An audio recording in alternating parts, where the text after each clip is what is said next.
For years, Kenya's forests along the Rift Valley, including the Mau Forest Complex, have been ideal stopovers for the birds migrating from Europe to Africa during the winter.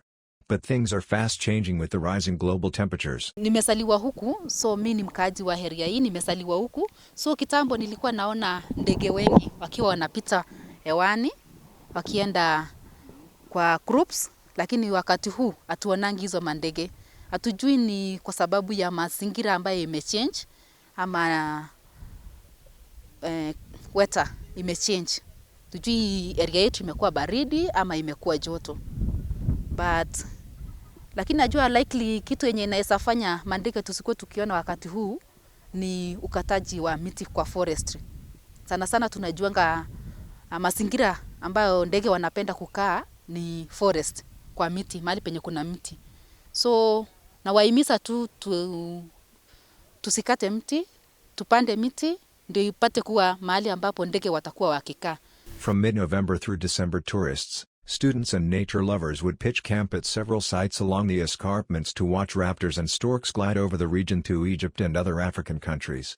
I've watched birds for the last 3 years, and it's so amazing to see birds flying around, and it's a spectacular thing to see migrating birds in thousands.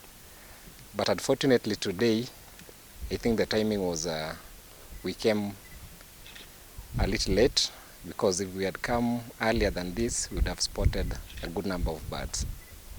So basically this day, for the few hours we have been here, we have spotted two birds, raptor species, and all of them are resident species. The first one was an auger buzzard, which is a resident species, and the other one is a African hawk eagle, which is also a resident species. We have not yet spotted any migrant species.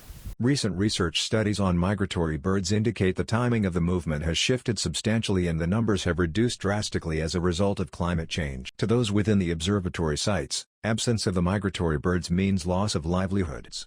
Conservationists and nature lovers are creating awareness on importance of protecting the birds' habitats among communities, especially school children.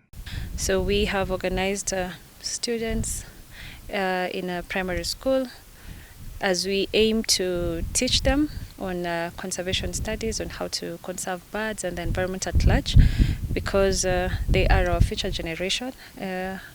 Students taught, or pupils as they grow, they are innocent in their practice of hunting birds and destroying their nests. In their innocence, they do not know how much they impact on the environment.